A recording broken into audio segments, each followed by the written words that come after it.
Quickly before we start, do you have an audition coming up or you want to make sure that you are ready for it, but maybe you don't want to sort through a bunch of podcast episodes to find the ones about auditioning? Well, guess what? There is already an audition playlist just for you. These bite-sized episodes cover everything from preparing all the way to the secret to thriving in your audition. You don't want to miss it. And they are compact and ready to download for when you are on the go. So click the link in the show notes and get your audition playlist right in your inbox. Now back to the show. I remember the first time that I knew I wanted to become a professional oboist. I was in 6th grade and had just composed an oboe trio with a friend. When we played it in the school band concert and got a standing ovation, I felt it right there. The connection. The fact that I had just created something, performed something, and through that something I had moved people. I had connected. So, standing there and taking my bow, I knew that I had to chase this feeling. And I have been chasing it ever since. Every time that I perform, whether it is in a big recital hall or a tiny space, even in my oboe lesson, I feel that connection. And it's so valuable. That's the thing. That is the story I have told in auditions that have gotten me scholarships and music school places. Yes, we can play in auditions, and that is so important. But how do we capture the panel even more? Through stories. Hello and welcome to the Confident Musicianing Podcast. I am your host, Eleanor, and after countless practice sessions, a ton of broken reeds, and 7 different music school acceptances in 3 different countries, I have learned a thing or two about savoring your practicing, becoming your best practice companion, and actively working towards your musical goals. And I want to share this with you, because I want you to become your best musical self. Are you with me on this? Let's get started.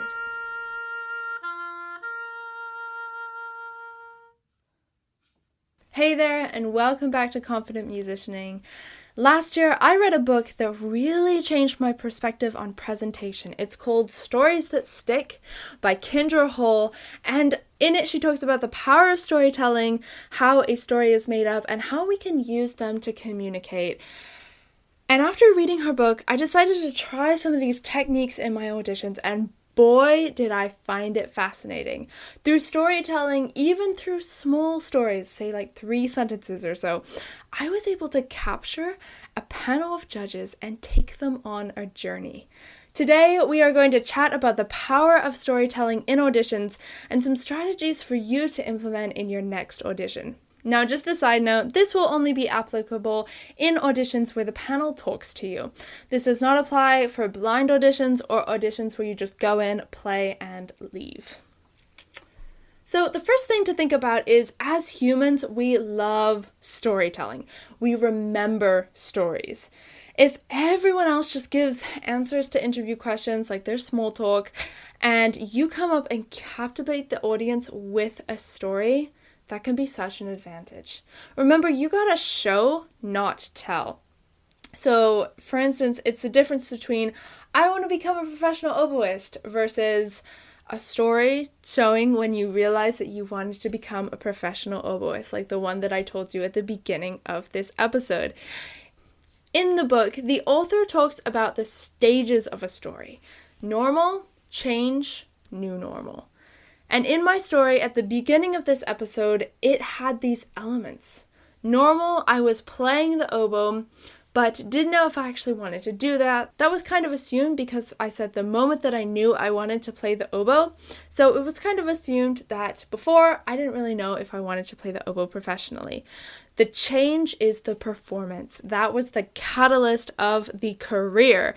And the new normal is I'm excited about performing, firm in my resolve to study oboe, and captivated by connection. For you, how does that fit in your stories? You might need to think about it for a sec, but every story has this. So you can do this. You can find stories in your life 100%. The second thing that we need to think about is knowing your environment. As someone who struggles with reading the room, That's me. This can be really challenging, but make sure your story isn't interrupting or overdoing anything. For example, if the panel's like, what instrument do you play? Now, hopefully they won't do that because hopefully you'll just be holding it. But let's just, for example's sake, say that. So let's say the panel says, what instrument do you play? And then you go, I remember the first time I played the oboe. Like, they just want a straight answer. What instrument do you play? I play the oboe. I play the violin. I play the cello. Whatever it is. But if they say, why did you pick oboe? Then you can tell a story. I remember the first time I wanted to do this, or it was this, or it was that, right? You can tell a story at that point in time. Remember, your goal is to connect with them, not to shove a bunch of stories down their throat. So one or two stories, or maybe just one, can be good. You know, as I have struggled and worked through audition seasons, I have tested out and collected strategies for all aspects of the auditioning process, including storytelling. Because let's be honest, we've just scratched the surface with this episode. And this is to go into a special guidebook just for you. The link about this is in the show notes, it's in the description, so make sure you go check that out. The third thing that we need to think about is planning out stories and things you want to say. Just like you are preparing your piece, you gotta prepare what you're going to say, because it's not just your music that's auditioning, it is you. It is how you present yourself. It's how you talk. It's what you say. It's everything. This whole thing is part of the audition. So before that audition, I personally usually like to plan out 2 stories or so that fit with generic questions. And these stories can be the same from audition to audition, because probably if they have an interview, they're probably going to ask something like, why did you pick the oboe? Then I have that story that I just use over and over. Just rinse and repeat. Recycle things. It's great. So just come up with like maybe 1 or 2 stories that will fit with generic questions. Decide what you want to tell the panel. Think of ways to show the panel things rather than tell them. For instance, why do you want to play oboe? If I was like, oh yeah, I really love it. I really enjoy performing for people. That's just a statement. What I did with the story was that I showed them that I love to perform because I took them on this journey. So take them on the journey, show them, not just tell them, right? Come up with 1 or 2 stories that you want to share, and make sure that you have a good mix of straight answers and stories. If you answer every single question with a completely different story, it might get a bit tiresome. But if you have a story for one question and maybe a few straight answers, just like responses for some other questions, that can be a really good mix.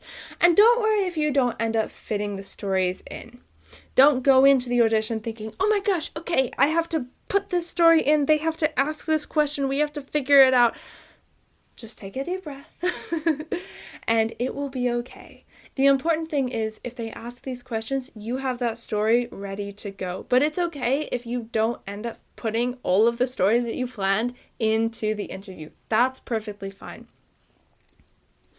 The fact that you went through and you prepared what you want to say is good preparation enough. Even if you don't fit everything in you wanted to say, that's perfectly fine. So think about what you want the judges to know, and then how can you show them through stories. Remember about the little formula that Kendra Hull said in her book, and think about how you want to do that, okay? Let's do a quick recap. As humans, we love storytelling. We remember stories. So the purpose is to connect, right? To connect with people. Make sure you try to show things rather than tell them. And remember, in the book, Kendra Hull talks about the stages of a story. Normal, change, and new normal. Try to implement that into your stories, even if it is just 1 sentence for each. Number 2, we got know your environment. Make sure that you don't put in a story where it might not be so appropriate. So make sure that you know your environment, and remember that you need to connect with them, not necessarily just shove a bunch of stories down their throat, okay?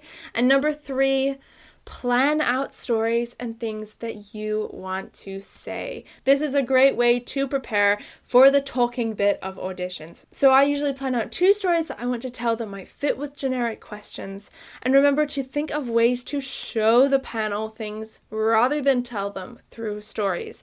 And remember, if you don't end up telling everything that you want to tell to the panel, that's perfectly fine. Okay? It is perfectly fine. This is just preparation.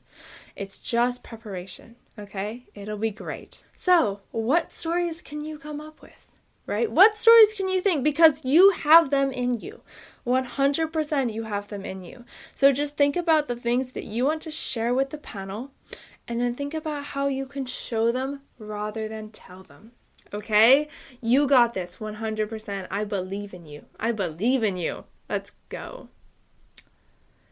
All right, that is about it for today. Thank you so much for listening. As always, all the stuff to do with this episode will be linked in the show notes in the description, from the blog post that goes with this episode to the link for the audition playlist. Make sure to go check that out, and the link for the audition guide.